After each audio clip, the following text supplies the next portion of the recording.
Mai nō rei tiwi kua patua e tētahi hōtaka mātauranga Māori auaha, te horapa haeretanga o te Waikura Muritara, ki roto o Rotoiti i te rohe o te Waireki.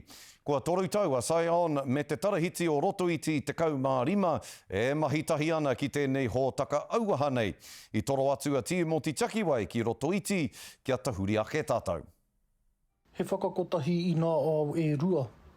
Ki te wawao i tēnei whakaikena ki ngā hua o te ngahere. Nei ngā ngahere i tukuna mai ngā hua makuru, ngā kai, ngā rauemi, ngā whare, ngā wera ahuatanga katoa i ahu mai i nei ngahere. I ngā tau e toru kua hori, i mahitahi a Sion me Rotoiti 15, ki te patu i te horapa o te Myrtle Rust ki ngā ngahere o Rotoiti. This partnership, I think, has been a model of how we can do it. And I think if there are the opportunities to explore it with other iwi, we will be keen to do that. He mahitahi kua kore e kitea, a i hua mai te tira rāta, he whakakauna kai mahi o ngā uri o Rotoiti. O ko te kaupapa nui mo te tarati nei, kia noho kaitia ki mātau i runga anō i o mātau whenua. He ko whirina mo rātau tērā te ako, te whakakahano i o rātau pūkena i te tahiwāhi ka waiho mona kai pūtaia.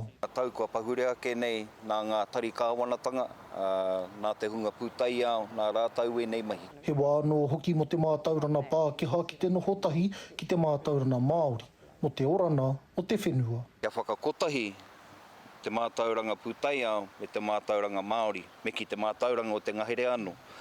Koina te tehi whainga mā mātau kia noho ngātahi we nei mātauranga. He tirohana Māori e ki te taha o te mahitahi i waina i ngā iwi, hapūrā nei me ngā tuihana o te krauna. The partnership has been really built on trying to do this work on Myrtle Rust, conservation, so the monitoring, surveillance and seeking solutions. Ahakoa he karamatamata anō hei piki, kua rite te huna nei ahakoa te whakaike mai o te kino ki o rātau ngahere. Timoti Takiwai, Te Karere.